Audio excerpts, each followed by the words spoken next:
Driving down Riceville Road, it's hard to miss the large Gothic-style home in this rural community. But beyond the 200-year-old walls lies a deep history uncovered by the descendants of the slaves who lived and worked on the Sharswood plantation. We have a very big family, and I just wanted to be able to bring them all together at special times and just celebrate. In 2021, Frederick Miller was looking for a house to host family events and reunions. His sister, Karen Dixon Rexroth, convinced him to buy the home just up the road from their mother's house. We often pass the house, probably several times out one day, so just think of how many millions of times we passed this property and never really actually wondered what it was. We just knew it was a big old house. Little did they know they would soon be holding the key to that big old house, unlocking the history of their enslaved Miller ancestors. I said, "Oh my God, do you know what you just did?"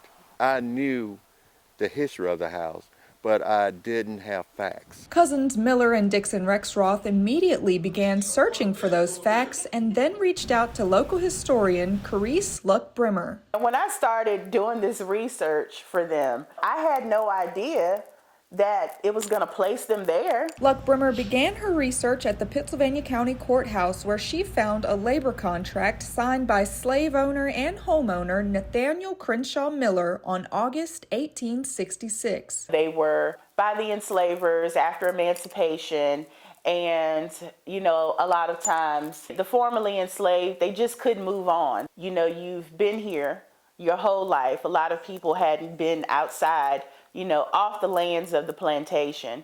And so it's like, how am I going to feed my family? So a lot of them chose to stay on as sharecroppers.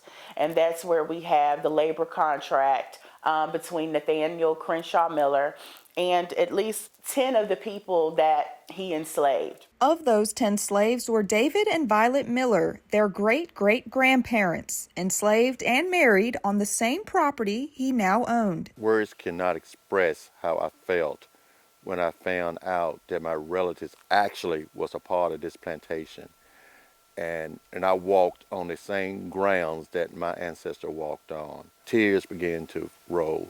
You feel like you're home at last. Everything down to the nails were made by the slaves. There were at least 58 on the 2,500-acre plantation at one time. We see this big house here that faces the road. It's really nice. But when we go directly behind there where the less fortunate people worked, lived, it's a totally different world. And I want people to see that, to understand that slavery did happen. It impacted people in a different way. Because I also think that the residuals of slavery exist today. The Millers plan to restore the slave quarters on the property where their ancestors ate, slept, and cooked for their enslavers. I'm proud that, I know that my people put in the work to have that built. Even though it was during the time of slavery, and during slavery there was oftentimes of being abused or neglect, I know that they were strong people, and within that, that building still stands strong. The slave cemetery tombstones without names also stand strong, but years of neglect have made them unidentifiable to the naked eye. Periwinkle covering the ground and the headstones that all point east toward Africa are the signs that revealed the gravesite to the Millers. Everyone should be laid to rest with some kind of dignity.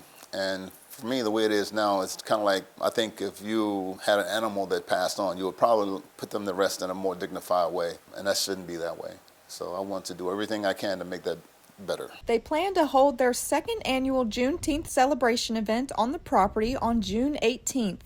The big old house on Riceville Road will now welcome anyone to discover the history of Sharswood. Well, it means a lot to me because I think, and I know that I can do something different with it. I want it to be a place that's open, a welcoming kind of place. I don't want it to be a place where you feel like I drive up and I just can't go there.